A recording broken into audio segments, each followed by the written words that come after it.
तर फायनली आता गौतम गंभीर ऑफिशियली टीम इंडियाचा नवा हेड कोच बनलेला आहे.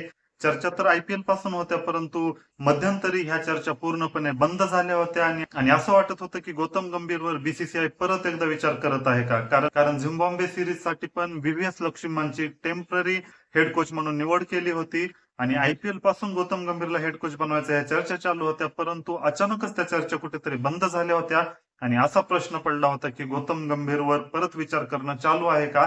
आणि त्याच दरम्यान आज स्वतः जय शाह यांनी ट्विटरवर पोस्ट करून स्पष्ट केलेलं आहे की गौतम गंभीरच नवा हेड कोच बनलेला आहे आणि आता येणाऱ्या श्रीलंका सिरीज साठी गौतम गंभीर हेड कोच म्हणून जाणार आहे. तर नक्की गौतम गंभीरचं काय रेकॉर्ड आहे, तर गौतम गंभीरला इंटरनॅशनल किंवा डोमेस्टिक क्रिकेटमध्ये कोचिंग करण्याचा कसल्याही प्रकारचा अनुभव नाही, परंतु गौतम गंभीरनं आयपीएल मध्ये ज्या प्रकारे कोचिंग केलेली आहे त्याकडेच बघून गौतम गंभीरला टीम इंडियाचा नवा हेड कोच बनवण्यात आलेला आहे.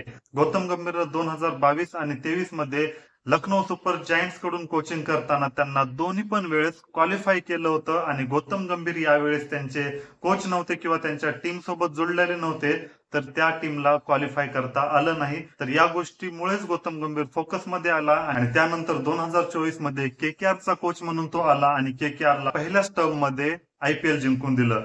तर 2 वेळेस लखनौला क्वालिफाय केलं आणि केकेआरला पहिल्याच ह्याच्यामध्ये आयपीएलची ट्रॉफी जिंकून दिली. ह्या गोष्टीकडे बघूनच गौतम गंभीरला कोच बनवण्यात आलेला आहे टीम इंडियाचा. आणि सगळ्यात महत्वाचं म्हणजे केकेआर कडे येताना शाहरुख खाननं जी ऑफर दिली होती ती नेहमीच चर्चेचा विषय राहिलेली आहे.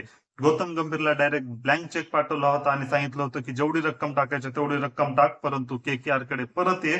आणि गौतम गंभीर आला, तेव्हापासूनच चर्चा होते आणि गौतम गंभीर आल्यानंतर जे आयपीएल फायनल जिंकून दिलं त्यामुळे गौतम गंभीरचं नाव खूपच चर्चेत आलं आणि याच कारणामुळे गौतम गंभीरला टीम इंडियाचा नवा हेड कोच बनवलेला आहे. तर गौतम गंभीरचा रेकॉर्ड कसा आहे, तर प्लेअर म्हणून गौतम गंभीरनं केकेआर कडे 2011 ते 17च्या दरम्यान कॅप्टनशिप केलेली आहे आणि 2 वेळेस म्हणजे 7 वर्ष कॅप्टनशिप केली तर 2 वेळेस फायनल जिंकून दिलेला आहे आणि 5 वेळेस क्वालिफाय सुद्धा केलेलं होतं. म्हणजेच एक प्लेअर म्हणून सुद्धा गौतम गंभीरचे रेकॉर्ड खूपच चांगले आहेत आयपीएल मध्ये. आणि इंटरनॅशनलची गोष्ट करायला गेलं तर 2 वर्ल्ड कप जिंकले हे पण नावावर आहे. तर ओव्हरऑल बघायला गेलं तर प्लेअर म्हणून तर गौतम गंभीरचं रेकॉर्ड चांगलंच आहे आणि कोच म्हणून लखनौ सुपर जायंट्सचे 2 वेळेस क्वालिफाय केलं ते एक रेकॉर्ड आणि केकेआरला ट्रॉफी जिंकून दिली ते एक रेकॉर्ड. तर अशा प्रकारच्या गोष्टी बघूनच गौतम गंभीरला टीम इंडियाचा हेड कोच बनवण्यात आलेला आहे. परंतु गौतम गंभीरकडे इंटरनॅशनल किंवा डोमेस्टिक क्रिकेटची कोचिंग करण्याचा अनुभव नाही. तर आता ओव्हरऑल या सगळ्या गोष्टीवरून तुम्हाला काय वाटतं, गौतम गंभीरच्या नेतृत्वाखाली आपण चॅम्पियन्स ट्रॉफी, पुढच्या वर्षी होणारी champions trophy, world test championship आणि येणाऱ्या काळामध्ये वर्ल्ड कप आणि T20 वर्ल्ड कप जिंकू शकतो का नाही, गौतम गंभीर एक चांगला कोच होऊन या सगळ्या ट्रॉफी जिंकून देऊ शकतो का नाही, तुमचं काय म्हणणं आहे याबद्दलचं कॉमेंटमध्ये नक्कीच सांगा.